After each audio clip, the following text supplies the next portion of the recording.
الرأي لا يفسد للود قضية. كان زمان، المقولة دي كانت زمان، كانت مع الناس الطيبة، مع الناس اللي قلبها أبيض، كانت مع الشعب كده أو مع المجتمع لما كان لسه عنده قيم، كان عنده مبادئ، كان عنده الأخلاقيات الحلوة اللي احنا بنقول عليها. لكن دلوقتي تعالى اختلف أنا وانت. لا، ازاي تختلف معايا؟ تختلف معايا ازاي؟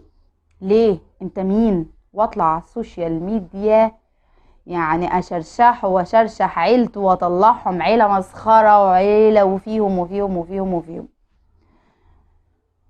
انزل في الشارع اتخانق معاه، استناه في حته واتخانق معاه. ليه؟ انت بتصغرني قدام الناس. انت ما ينفعش ان احنا نختلف مع بعض. لازم انا اقول الصح يبقى هو الصح، رايي انا صح، ما تختلفش معايا. تختلف معايا بتاع ايه؟ عقليات جهله، ما اقدرش اقول عليها غير كده. لان انت اتربيت بطريقه، وانا اتربيت بطريقه، وجاري اتربى بطريقه، وصاحبتي اتربت بطريقه، وامي نفسها اتربت بطريقه. كل واحد اتربى بطريقه، كلهم صح بس مش كلنا زي بعض. ممكن اقول الحاجه بنفس الطريقه، يعني نفس الهدف بتاعنا بس بطريقه مختلفه. انت عايز مثلا نروح الكورنيش وانا عايزه اروح الكورنيش، بس قلناها بطريقتين مختلفتين، نشبت مشكله ما بيننا. انت لا انت فاهمني ولا انا فاهمك، بس احنا الاتنين صح. بس في نفس الوقت احنا الاتنين مش طايقين بعض وحاسين. انت حاسس ان انا طغيت على رأيك وطلعتك صغير، وانا حاسه ان انت طلعتني صغير، فبالتالي مش قابلاك، مش طايقاك. حصلت بيني وبين واحده صاحبتي مشكله على اي مكان، زي المشكله اللي كانت ريهام لسه جايباها، اللي واحده وصاحبتها اتخانقوا على حاجه. بدأوا يشتموا بعض على السوشيال ميديا، وخناقات السوشيال ميديا، ودي تلقح على دي ودي تلقح على دي. وفي الاخر واحده فيهم طلعت في غضبها ونزلت مسكت صاحبتها، سحلتها في الشارع هي واهلها. صاحبتها دي اللي هي اتضربت كانت لوحدها في الشارع، والتانية جابت اهلها وجابت اخواتها ومامتها، مسكوا البنت في الشارع تكاد تكون كانت خلاص كانت بتفلفص في ايديهم. ازاي نوصل لكده؟ وليه اصلا نوصل لكده؟ انا وانتي اتخانقنا، خلاص يا ستي. لو انا مش قادره اواجهك واجيلك نتناقش مع بعض كناس محترمين وناس راقيين وناس بينا عيش وملح، وناس بينا صداقه، وناس بينا شغل، خلاص يبقى كل واحد يروح لحاله وعفى الله عما سلف. يا ستي انت خليكي في حالك وانا خليني في حالي، خلاص روحي شوفي طريقك وانا اشوف طريقي. لكن احنا وصلنا لمستوى بقى يا توافقني على رأيي يا هموتك يا هفضحك.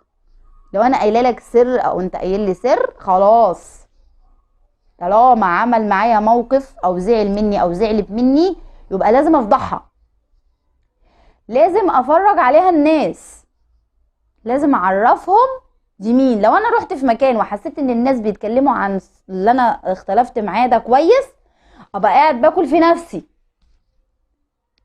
مش اسكت ازاي؟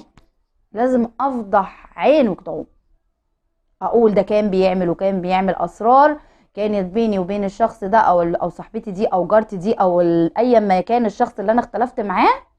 ابدا اطلع الاسرار اللي هو كان قايلها لي. زي ما قلت لكم برضو، اكيد انتوا عارفين المشكله دي، اللي قالوا اسرار بعض ومشاكل وحاجات وقصفوا بعض في شرف بعض، ويعني قلبوا الدنيا، وكانوا صحاب وعشره مثلا فتره. ما هو اي مده بنقضيها مع بعض تتسمى عشره.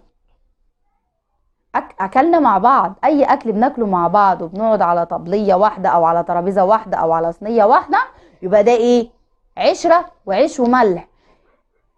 يا اما تبقى قد العيش والملح، يا ما تاكلش، يا ما تعاشرش، يا ما تصاحبش، يا ما تقولش قولي اسرارك، علشان احنا هنشيل لبعض اسرارنا وهنبقى ستر وغطا على بعض، وهنبقى الكلام اللي بيبقى في بدايه اي علاقه ده.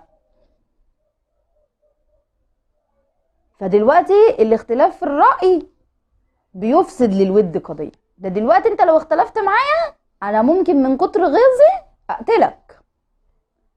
تخيلوا كده، انا بتخانق مع حد، هو مش شرط اصلا ان انت تقتلني بمعنى تقتلني، الفكرة ان انت ممكن تسوق سمعتي، مثلا لو هما 2 ستات، ما هي الست ايه غير سمعة وشرف وعيلة.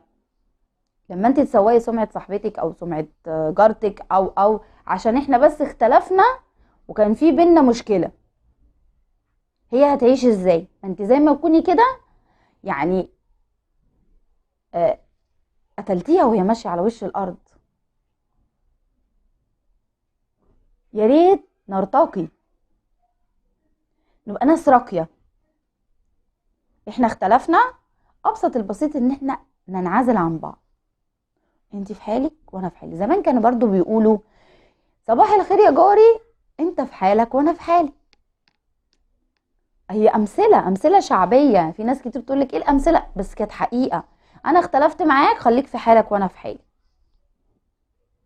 ليا حق، بيقول لك اخد الحق حرفه، اخده بس بحرفه.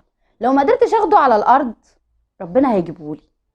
وخدوا بالكم انه حتى لو احنا سامحنا في حقنا، ربنا سبحانه وتعالى بيجيب لنا حقنا برضه. في ناس كتير بتسامح بس حقها بيجي لها لغايه عندها، لغايه عندها. عارفين يعني ايه؟ بتشوف اللي اتعمل فيها بيتعمل في اللي عمله، كاس وداير. فخلينا نرتقي. انا اختلفت مع حد، خلاص انا مش قادره اوصف اثبت له وجهه نظري واقنعه بيها، خلاص يبقى انت رايك صح وانا رايي صح وكل واحد في حاله. اتخانقنا على حاجه، كان في بينا مشكله، اللي كان بينا في وقت الصلح اتردم عليه في بير زي ما بيقولوا. مش اجري اقوله لكل من هب ودب وافضح صاحبه عشان هو بس ضايقني او اختلف معايا في الرأي.